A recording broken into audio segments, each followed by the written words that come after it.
Do this once you save $1,000. 8 steps. So this video is by Andrei Jikh.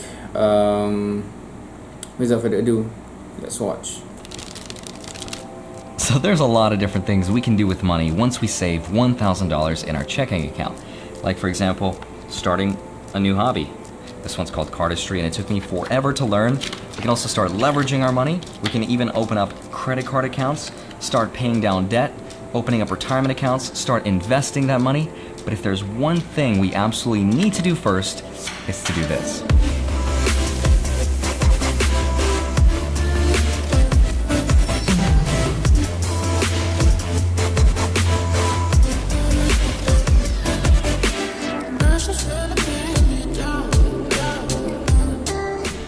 Abundance mentality makes you feel rich, and now you know what the A7S III 240 frames per second looks like. At step 2, think of a card in your mind as I go by, but don't look at the front. It's too easy. Ready? 3, 2. You get one? You are thinking of this card right here. Smash the like button if I got it right, and if I got it wrong, comment down below and let me know why you didn't follow the instructions. Now let's get in. I think that is interesting, that because I think we can sense the short pause at that particular card, right? So the things you can do with $1,000 once you save it in your checking account. Let's begin. He always have that wink at that moment of the video, right? Hi, my name is Andrei Jikh. Hope you're doing good. Hope you're feeling well, and as well as anyone can feel in 2020. And I miss this face right here, which is weird to say because I'm looking at a lens that's reflecting back my own face, so I guess I'm a narcissist. And if you have $1,000 extra to your name, then this is what I would do. Let me show you with where I'm at right now. This is my Robinhood dividend portfolio. I don't show this to show off. I'm just showing you my progress because I make these videos once a month to update you where I'm at. Because I started with $1,000 and it took me 6 years to get to this point. And as you can see on screen right now, this is how much money I'm collecting every single month from this portfolio without actually selling any stocks. We're just holding on to them, which is pretty cool. Hopefully this year I'll break the $7,000 figure, and maybe next year we'll get to $10,000 or maybe even $1,000 a month consistently. I'm wondering, how often do one stock give dividend? Because every month he have some dividend, right? Because that's purely dividend income.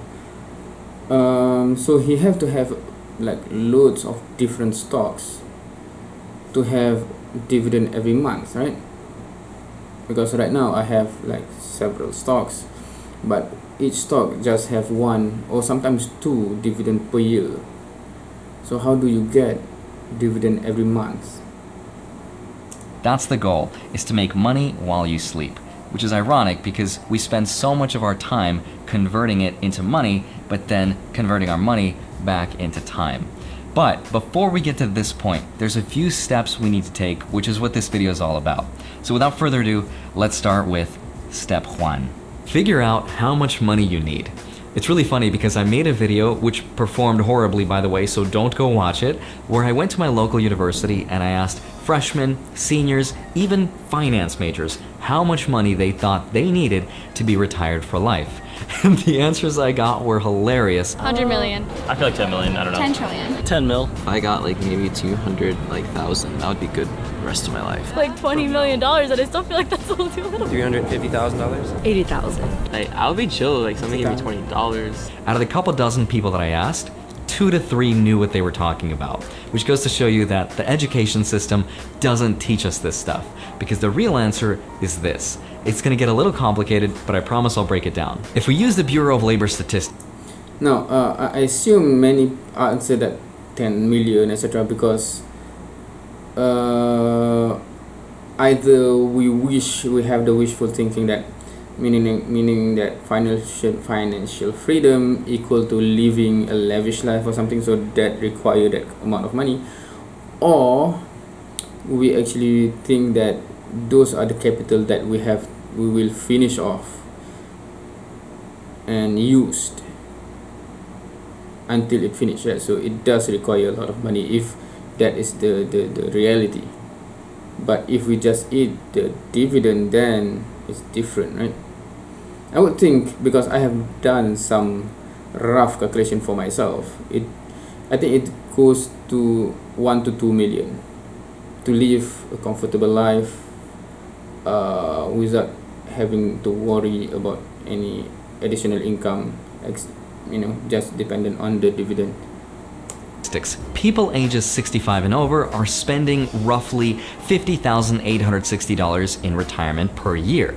Now, if we do the monthly on that, that's around $4,238. But if we work backwards and use that same 4% rule and we divide $50,860 by 0.04, move the decimal over 2 spaces, we get roughly $1.27 million, which is how much money you need saved and invested for a relatively safe 30-year retirement. But that is not the full accurate picture, because we also need to take into consideration Social Security once we reach retirement age. The average Social Security paycheck is $1,514, which is $18,168 per year. If we subtract that from the original $50,860, we get $32,692. Oh, okay. Social Security means that you will be paid that 18,000 or what? Because they subtract here. So I just want to get the context, because it might not be available in my country. And the 4% rule for that, by dividing 32,692 by 0.04, we get $817,300. So technically, that is the real number that we need saved and invested, assuming we wanted to retire the average age, which is 65, and we took into consideration Social Security income, assuming that it's around by the time we reach the age of 65. And yes, this does take into consideration inflation as well, but that number could actually be a lot lower, assuming you have more cash to spend during tough times, or you get a part-time job, or better yet, you can live on being a little bit more lean. Like, instead of eating steaks, eat Tide Pods. So the second step is, now that you know the rough objective amount, which is about $1.3 million without Social Security and around $820,000 with Social Security, is to compare that versus how you're spending money right now. It's really interesting because it's going to inform you what your progress is looking like right now. So take into account the big three, which is your housing, your food, and your traveling. And that includes, of course, your car expenses like insurance and any monthly payments you're making on the car. So as soon as you do this, also make sure to do the extra credit parts, which is entertainment, Hulu, Netflix, Puzzles and Dragons. Yes, I still play that stupid game. So add everything up per month and then multiply it by 12. So for example, if you spend $3,000 a month, take that, multiply by 12, $36,000, and multiply that number by 25. That is how much money you need saved and invested in something like the stock market to apply that same 4% rule. So if your number right now is more than what I mentioned in step 1, then you need to cut back on your spending. But if it's about the same, or if it's less, then your progress is pretty good and you're going to have a good retirement. But also remember that when you're older, your health insurance costs are going to be a bit more. And assuming you want a more comfortable lifestyle when you're older, then you can add something like 10 to 20% on top of the number that you got. Unless you want to retire earlier at something like Ramen-Fi, which is ramen noodle financial independence, which I did for a while. But now you are ready for step 3. And step 3, smash the like button as well as the little bell button, because it'll notify you when I post my videos next. Otherwise, my YouTube career is over. Please do this for the Doge. And step 4, calculate your savings rate. This one is a huge thanks to Mr. Money Mustache, who was one of the first few people to inspire me to nerd out about finance 8 years ago. So this one assumes that we can make 5% rate of return on our money during our working years after inflation. That turns out to be a real 7% rate of return per year, which is very close to what the stock market does over a long period of time. The other assumption is that we withdraw 4% like we talked about in step 1. So here is how long it'll take you to retire depending on the different savings rates. If you can save 10% of your income, which is the average, then you have a higher chance of getting abducted by aliens and taken to Area 51. Because that's how many years it's going to take you to retire. So let's not do that one and go to the next one, which is 30%.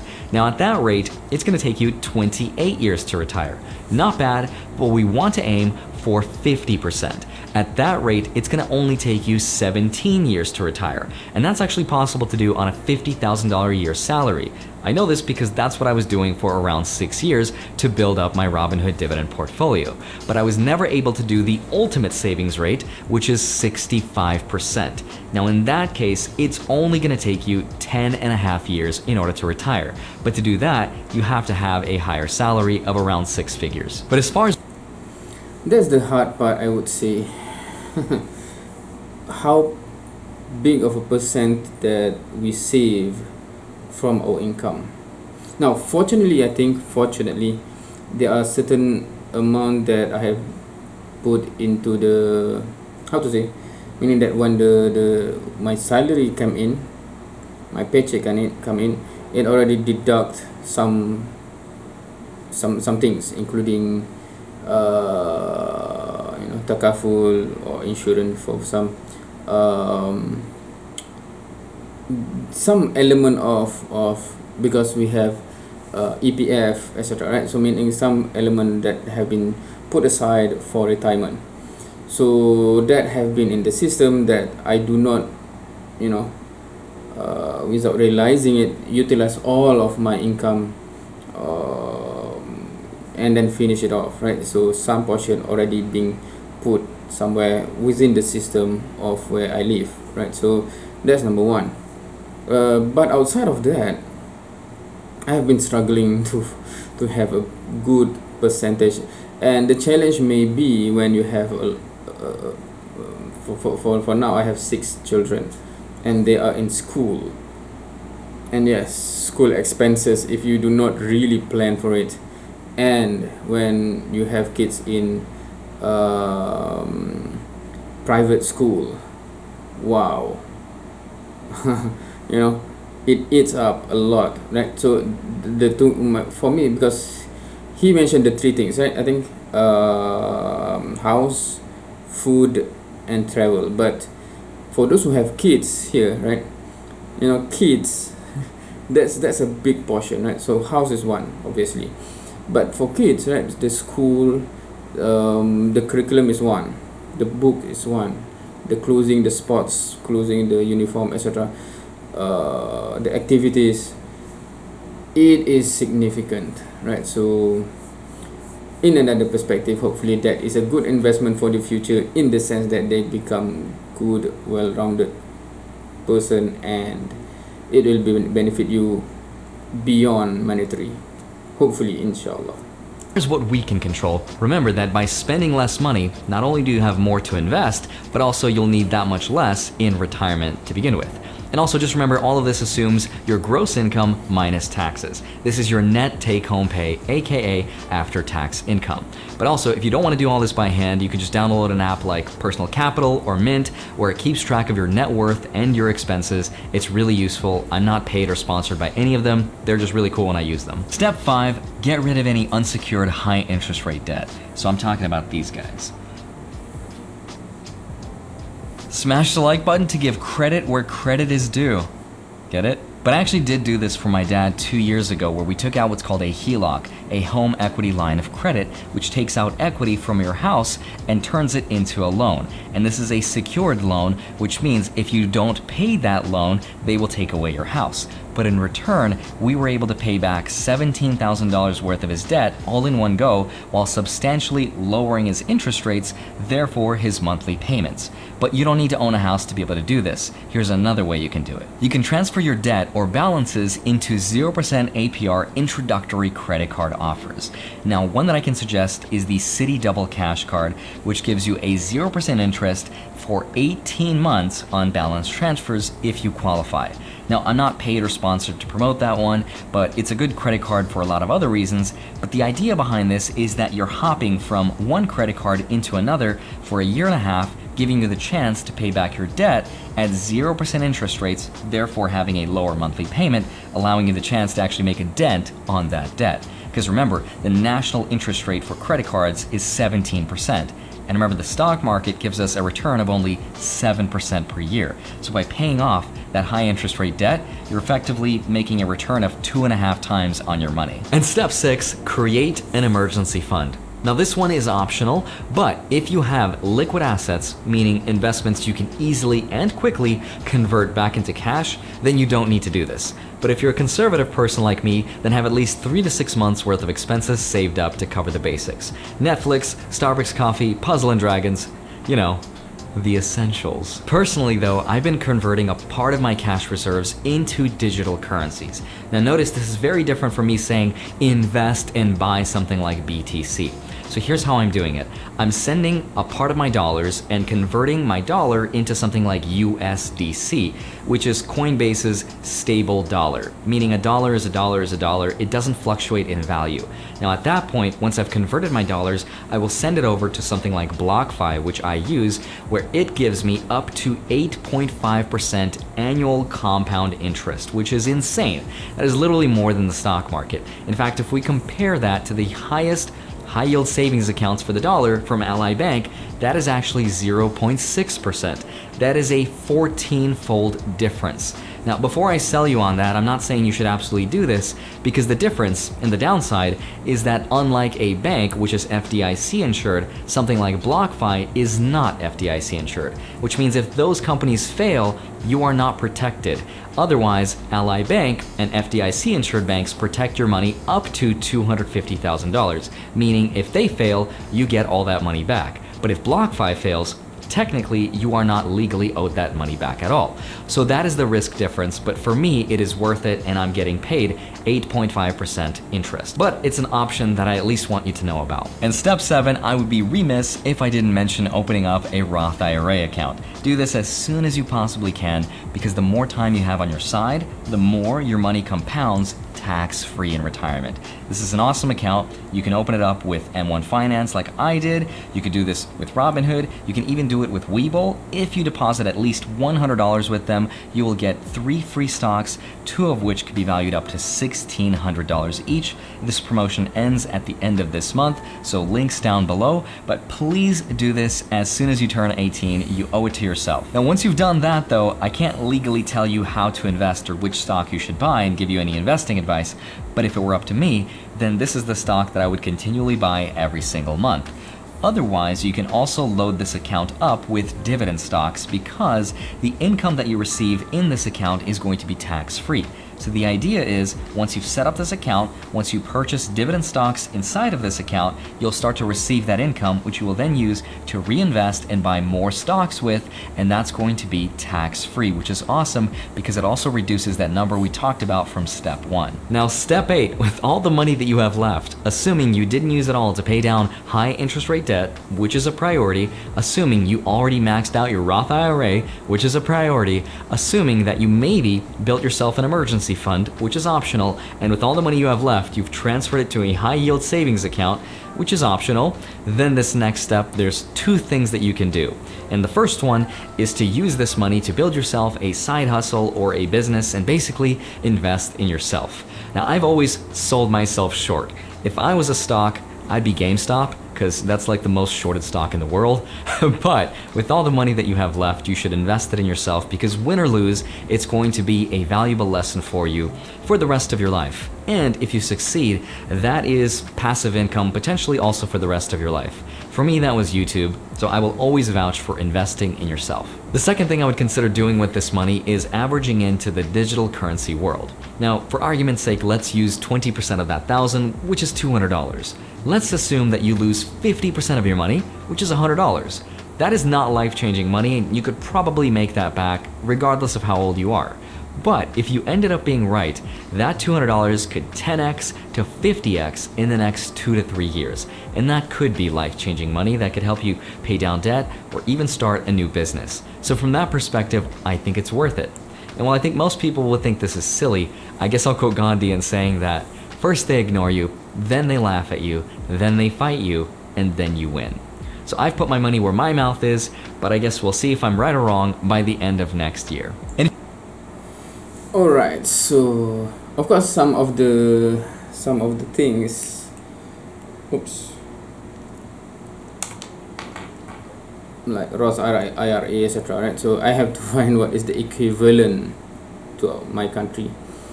Yeah, some nice advice, I think, as usual. Yeah, of course it begins with the earlier steps, which is from your income, how you manage yourself, your expenses, and have significant amount to do the rest. And many of us fail at that stage, right? Meaning that we use most of our income and then anyway, that's it for today. Thank you for watching. See you next time.